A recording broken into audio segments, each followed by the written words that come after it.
All right, let's just jump right into one of the wildest claims in all of science, string theory. It says that our universe doesn't have the 4 dimensions we know and love, but 26.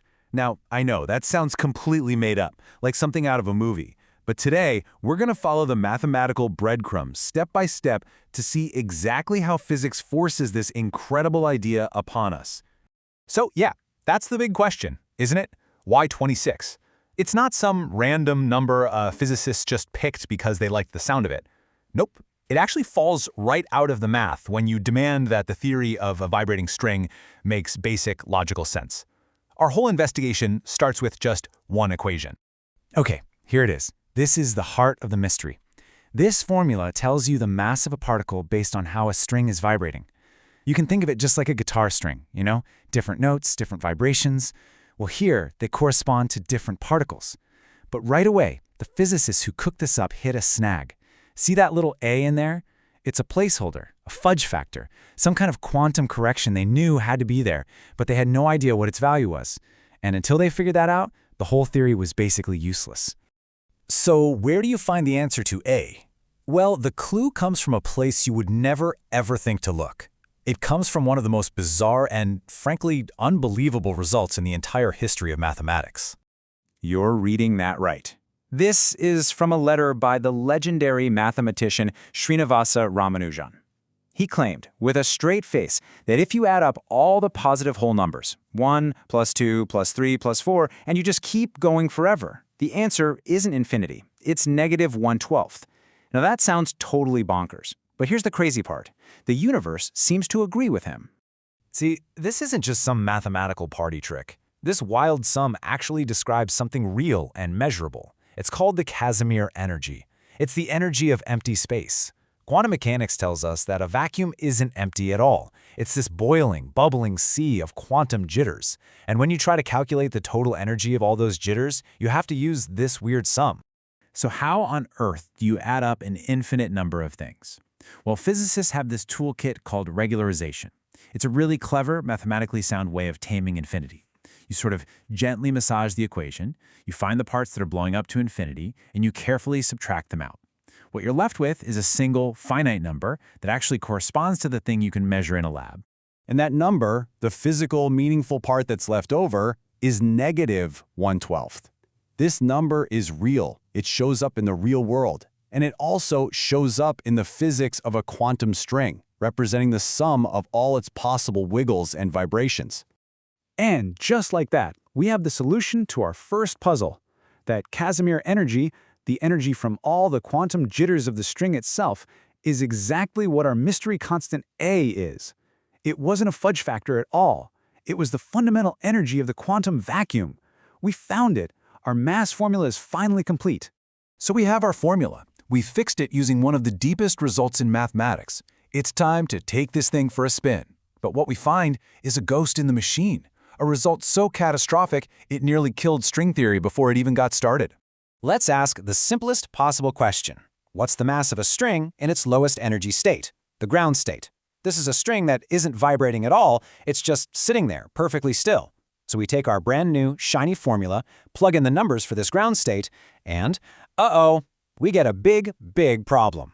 The calculation spits out a particle with a negative mass squared. This has a name. It's called a tachyon. Now, forget everything you've seen in science fiction. A tachyon in quantum physics isn't some cool faster-than-light particle. Oh no, it's much, much worse. It's a giant, flashing red light that tells you your theory is fundamentally, disastrously unstable. A theory with a tachyon is basically like a ball balanced perfectly on the tip of a razor-sharp hill. The tiniest little quantum nudge, and the whole thing goes tumbling down, causing the entire vacuum of spacetime to collapse into, well, nobody knows what. The point is, our beautiful new theory of strings predicts a universe that's waiting to fall apart at any second. This is a fatal flaw. It's a theory killer. So is that it? Game over? Well, not quite. The physicists working on this found a really clever escape hatch. They decided to stop asking what the theory predicts and start demanding what it should predict.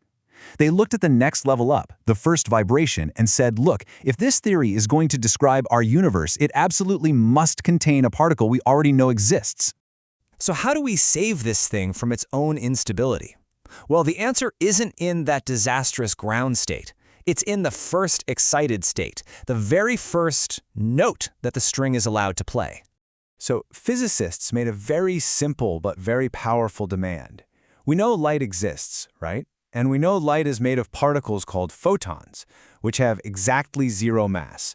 So they said if string theory is a theory of everything, it had better be able to describe something as basic as a photon.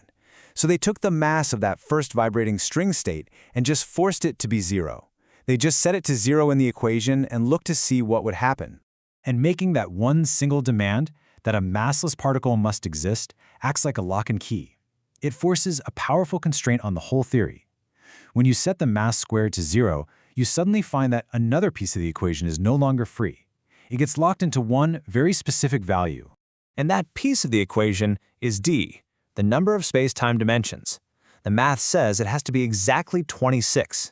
And this is really the whole thing right here. For the theory to work, for it to be consistent with everything we know from Einstein's relativity, and for it to produce a simple massless particle of light, the math just completely falls apart in our normal 4 dimensions. The equations only balance, the logic only works if and only if spacetime has precisely 26 dimensions. No more, no less. So, there's our answer. But, like all the best stories in physics, solving one mystery just uncovers something way deeper and way more incredible. It turns out there was an unbelievable bonus prize hiding inside this result. You see, that massless vibration wasn't just one particle. When physicists looked closer, they saw it was actually a whole package deal. It contained 3 different kinds of massless fields. And 2 of them were interesting, sure, but the third one was described by some very specific math. It was a symmetric, traceless spin 2 field. And that description meant something absolutely mind-blowing. Because physicists already had a name for a massless particle with spin 2. It's the hypothetical quantum particle that would carry the force of gravity. It's the graviton. This is just stunning. Remember, string theory started out as an attempt to describe the strong nuclear force inside an atom. It had nothing to do with gravity. But just by demanding that the theory contain light, it automatically and completely unavoidably predicted the existence of gravity. It wasn't just a theory of strings anymore. It was a theory of quantum gravity. Now we should be clear. This 26-dimensional theory, which is called bosonic string theory, still has that nasty tachyon problem. It's unstable. But it was the crucial first step. It paved the way for its much more famous successor, superstring theory. By adding a new concept called supersymmetry, this new and improved theory got rid of the tachyon. It could describe matter as well as forces, but it came with a brand new magic number. It required exactly 10 dimensions. And so here we are. We've followed the clues all the way from a mystery number in an equation to the weirdest sum in mathematics, to a fatal flaw, and finally to the surprising discovery of 26 dimensions and gravity. But in solving that puzzle, we found a new one. The best version of the theory we have today changes the answer, which leaves us with the next huge question on the frontier of physics. Okay, but why 10?